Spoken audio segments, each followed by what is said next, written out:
आज आपण करणार आहोत अमरावती स्पेशल गिला वडा। काय मस्त दिसतोय बघा, आतून नरम आणि वरून चटपटीत।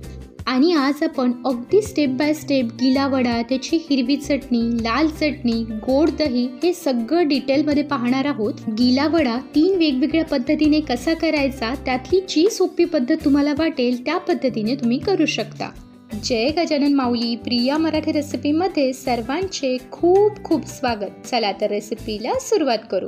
सर्वात आधी गिल्या वड्यासाठी लागणारी हिरवी चटणी आणि लाल चटणी कशी करायची ते पाहू। तर त्यासाठी आपण 10 लाल मिरच्या घेतल्यात। आता त्यामध्ये कोमट पाणी घालून अर्धा तास ही मिरची बाजूला ठेवू आणि तोपर्यंत गिल्या वड्यासाठी लागणारी हिरवी चटणी तयार करू। तर त्यासाठी मिक्सरच्या भांड्यात घेऊ 4 चमचे फुटाण्याची डाळ। फुटाण्याच्या डाळीमुळे चटणीला घट्टपणा येतो आणि कलरही छान येतो।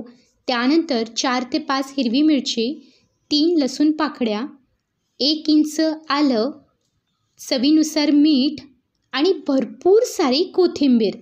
आता यामध्ये घालू पाव वाटी पाणी। आता याला छान बारीक करून घेऊ।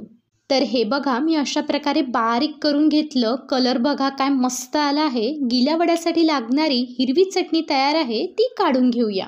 तर या ठिकाणी लाल मिरची कोमट पाण्यात ठेवून अर्धा तास झाला आहे। आता लाल चटणी करायला सुरुवात करू। मिरची मिक्सरच्या भांड्यात काढून घेतली की आता आपल्याला लागेल 5 ते 6 लसूण पाकळ्या, अर्धा चमचा जिरं, 1 इंच आलं, 1 चमचा लिंबूचा रस, चवीनुसार मीठ आणि त्यानंतर ज्या पाण्यात आपण मिरची भिजत ठेवली होती ते पाणी यामध्ये घालू आणि आता हे बारीक करून घेऊ। तर हे बघा, मी अशा प्रकारे ही चटणी बारीक करून घेतली। आता ही काढून घेऊया। तर गिल्या वड्यासाठी लागणारी लाल चटणी आणि हिरवी चटणी तयार आहे। खूप छान कलर आलेला आहे। हा चटणीचा कलर असाच राहावा, त्यासाठी त्या हवाबंद डब्यामध्ये भरून ठेवाव्यात। आणि आता गिल्या वड्यासाठी लागणारं गोड दही तयार करू। तर त्यासाठी अर्धा लिटर दही घेतलं। त्यामध्ये घालू चवीनुसार मीठ आणि 3 चमचे साखर। आता हे दही मऊसूत होण्यासाठी 1 मिनिट फेटून घेऊ। दही फेटून न घेता तुम्हाला चाळून घ्यायचं असेल तर तसंही करू शकता। मला फेटून घेणं सोपी वाटतं। साखर मीठ छान एकजीव होतं, वेगळी पिठी साखर करावी लागत नाही। तर हे बघा, मिनिटभरामध्ये मऊसूत दही तयार होतं। आता गिला वडा तयार होईपर्यंत हे दही फ्रीजमध्ये ठेवून द्यायचं। आता आपण वडे करायला सुरुवात करू। तर त्यासाठी 2 वाटी उडीद डाळ स्वच्छ धुवून 4 ते 5 तास भिजत ठेवली होती। डाळ खूप वेळ भिजत ठेवायची नाही, त्यामुळे त्याचा वास येतो। डाळीमधलं पूर्ण पाणी निथळून घेतलं। डाळीमध्ये जर पाणी राहिलं तर मिश्रण पातळ होतं, त्यामुळे वडे जमणार नाहीत। आता ही डाळ आपल्याला मिक्सरमधून बारीक वाटून घ्यायची आहे। डाळ वाटताना यामध्ये पाणी वापरायचं नाही, लागलंच तर एखादा चमचा वापरू शकता। डाळ वाटतानाच आपण यामध्ये घालणार आहोत 3 लसूण पाकळ्या, 1 इंच आलं, अर्धा चमचा जिरं आणि चवीनुसार मीठ। आता ही डाळ आपल्याला छान बारीक वाटून घ्यायची आहे। तर हे बघा, थोडी डाळ मिक्सरला फिरवली तर थोडं सुद्धा पाणी न घालता छान बारीक वाटल्या जाते। आता ही वाटलेली डाळ एका परातमध्ये काढून घेऊ आणि बाकीची डाळ वाटून घेऊ। तर सर्व डाळ मी पाणी न घालता छान बारीक वाटून घेतली। आता आपल्याला वडे छान मऊसूत होण्यासाठी थोडी मेहनत घ्यायची आहे। ही डाळ आपल्याला एकाच दिशेने 7 ते 8 मिनिट फेटून घ्यायची आहे। थोडा त्रास होतो, वेळ लागतो, पण त्यामुळे सोडा न घालता वडे छान नरम होतील। या ठिकाणी तुम्ही ही डाळ रईने किंवा हँड मिक्सरने फेटून घेतली तरी चालेल, पण हाताने फेटून घेतली तर वडे जास्त नरम होतील। तर डाळ मी 7 ते 8 मिनिट फेटून घेतली। डाळ अशा प्रकारे फेटून घेतली की छान हलकी होते आणि त्याचा कलरही पांढरा होतो। आता डाळ वाटताना मी काय केलं, डाळ बारीक झाल्यानंतर मिक्सर चालू बंद करत 1 मिनिट वाटून घेतली। त्यामुळे ती बारीक वाटली जाते आणि त्यामध्ये हवा भरली जाते, त्यामुळे आपल्याला थोडी कमी मेहनत घ्यावी लागते। आता वडे करायला सुरुवात करू, पण त्याआधी कोमट पाण्यात हे वडे आपल्याला भिजत ठेवायचे आहे, ते पाणी तयार करून घेऊ। त्यासाठी कोमट पाणी घेतलं। आता त्यामध्ये घालू चवीनुसार मीठ, पाव चमचा हिंग। मीठ आणि हिंग मिक्स करून घेतला की आपलं पाणी तयार। हे बाजूला ठेवू आणि वडे करायला सुरुवात करू। आता वडे करताना मिश्रण हाताला चिपकू नये, त्यासाठी हाताला आधी पाणी लावून घ्यायचं। आता पाण्याच्याच हाताने या मिश्रणाचा लिंबू एवढा गोळा घेऊन तळ हातावर आधी गोल करून घ्यायचा आणि गोल करून घेतला की आता हा वडा तयार करू। हे बघा, या प्रकारे। आता वडा तेलात सोडताना हात ओलसर असल्यामुळे वडा आपल्याला अगदी सहज तेलात सोडता येतो. फक्त प्रत्येक वेळी पाण्याचा हात घेऊनच वडा तयार करायचा. आणखी एक करून दाखवते. पाण्याचा हात घेऊन लिंबू एवढा गोडा घेऊ. आधी त्याला हातावर गोल करू आणि आता बोटांनी थोडा पसरवून त्याचा वडा तयार करू. डाळ पाणी न घालता बारीक वाटली असेल तर वडे अगदी सहज जमतात. त्यासाठी डाळ वाटताना पाण्याचा वापर करू नका. तर आपला वडा तयार आहे. ही झाली एक पद्धत. आता तळून घेऊ. त्यासाठी तेल गरम करायला ठेवलं. तेल हे मध्यम गरम हवं, खूप गरम नको, त्यामुळे वडे वरून लाल होतील आणि आतून होणार नाहीत. आणि कमी तापलेलं असेल तर वडे तेलकट होतील. आता एक एक वडा तेलामध्ये सोडू. खूप वडे एका वेळी तळायचे नाही, त्यामुळे तेल थंड होतं आणि वडे तेलकट होतात. वडे तेलात सोडल्यानंतर साधारण 1 मिनिटानंतर पलटवून घ्यायचे. पलटवण्याची खूप घाई करायची नाही, वड्या चमच्याला चिपकून मोडू शकतो.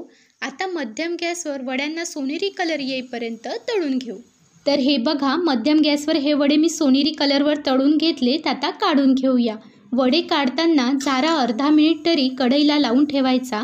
त्यामुळे त्यातलं जे जास्तीचं तेल असतं ते निघून जातं आणि वडे तेलकट होत नाहीत. आता हे गरम गरम वडे आपण तयार केलेल्या मीठ आणि हिंगाच्या कोमट पाण्यात अर्धा 1 तास तरी ठेवून द्यायचे. आता ही झाली वडे करायची एक पद्धत. आता यापेक्षाही सोप्या पद्धतीने ते कसे करावे ते पाहू. तर मी असा एक प्लॅस्टिकचा कागद घेतला. या कागदाला तेल लावून घेऊ. आता प्रत्येक वेळी वडा करताना हात ओलसर करूनच मिश्रण घ्यायचं, त्यामुळे ते हाताला चिपकत नाही. हाताला पाणी लावून घेतलं की आता यामधला लिंबू एवढा गोळा घेऊ. मिश्रणाचा गोळा हातावर गोल करून घ्यायचा आणि आता हा गोळा आपण या प्लॅस्टिकवर ठेवायचा. आता प्लॅस्टिकची दुसरी बाजू फोल्ड करू आणि आता बोटाने हे मिश्रण गोल पसरवून घ्यायचं. हे बघा, या प्रकारे अगदी सहज होतो. आता वडा काढताना हात ओलसर करून नंतरच वडा हातावर घ्यायचा, त्यामुळे तो तेलात सोडता येतो. आणि हाताला खूप पाणी घ्यायचं नाही. वडा तेलात सोडताना ते पाणी तेलात पडून तेल हातांवर उडू शकतं. हे बघा, आपला वडा तयार आहे. तर ही झाली दुसरी पद्धत आणि यापेक्षाही सोप्या पद्धतीने कुणालाही जमेल असा गिला वडा तिसऱ्या पद्धतीने कसा करावा ते पाहू. हात ओलसर करून यातलं मिश्रण घेतलं. तेल लावलेल्या प्लॅस्टिकवर हा गोळा ठेवला आणि प्लॅस्टिकची दुसरी बाजू फोल्ड केली. आता ही अशी छोटी प्लेट घेतली. ही प्लेट या गोळ्यावर ठेवून थोडं प्रेस करायचं. बघा, मी म्हटलं ना, खूप सोपी आहे. अगदी सेकंदामध्ये गोल गरगरीत वडा तयार होतो. आता पाण्याचा हात घेऊन हा वडा काढून घेऊ. या पद्धतीने गिला वडा केला तर त्यावर आपले बोटही उमटत नाहीत आणि आपल्याला जेवढा मोठा हवा तेवढा करू शकतो. आता सर्व वडे याच पद्धतीने तयार करून तळून घेऊया. तळताना ते मध्यम गॅसवर तळून घ्या, त्यामुळे ते तेलकट होणार नाहीत. वडा तेलात सोडताना अगदी हळू सोडा, म्हणजे तेल हातांवर उडणार नाही. वडा छान सोनेरी कलरवर तळून झाला की काढून घेऊ. वडा काढताना झारा कढईला लावून ठेवावा, त्यामुळे तो तेलकट होत नाही. तर हे बघा, वडे पाण्यात ठेवून 1 तास झालेला आहे. आता वडे काढून घेऊया. वडे पाण्यातून काढताना वडा असा हातामध्ये घेऊन थोडा दाबून त्यातलं पाणी काढून घ्यायचं. थोडं पाणी राहिलं तरी चालतं. आता गिल्या वड्यासाठी लागणारी सर्व तयारी आपली झालेली आहे. तर गिला वडा तयार कसा करायचा ते पाहू. त्यासाठी आधी घेतला गिला वडा. आता त्यावर भरपूर गोड दही घालू. दही घातल्यानंतर आता त्यावर थोडा गरम मसाला भुरभुरायचा आणि त्यानंतर आपण तयार केलेली लाल चटणी आणि हिरवी चटणी, या दोन्ही चटण्या घट्ट असतात आणि खूप तिखट असतात. आता त्यावर घालू भरपूर सारे बारीक शेव आणि आता त्यानंतर चिंचेची चटणी. मी चिंचेची चटणी आधी घालायला विसरले, तर तुम्ही चिंचेची चटणी आधी घालून नंतर त्यावर बारीक शेव घाला. तर तयार आहे अमरावती स्पेशल, अमरावतीचा प्रसिद्ध गिला वडा. तर गिला वडा करताना काही टिप्स लक्षात ठेवा. डाळ बारीक करताना पाणी न घालता वाटून घ्या, त्यामुळे वडा व्यवस्थित जमतो. डाळ मिक्सरला फिरवल्यानंतर 7 ते 8 मिनिट तरी फेटून घ्या, त्यामुळे ते हलके होऊन वडे नरम होतात. वडे तळताना ते मध्यम गॅसवर तळून घ्या, त्यामुळे ते तेलकट होणार नाहीत. तर कशी वाटली आमच्या अमरावती स्पेशल गिल्या वड्याची रेसिपी? नक्की करून बघा आणि कसे झाले तर मला कमेंट करून नक्की सांगा. रेसिपी आवडली तर लाईक करा, शेअर करा. तुम्ही तुमच्या फॅमिली फ्रेंड्ससोबत करू शकता आणि सबस्क्राईब केलं नसेल तर नक्की करा. चला तर भेटू अशाच मस्त रेसिपीमध्ये. तोपर्यंत जय गजानन माऊली.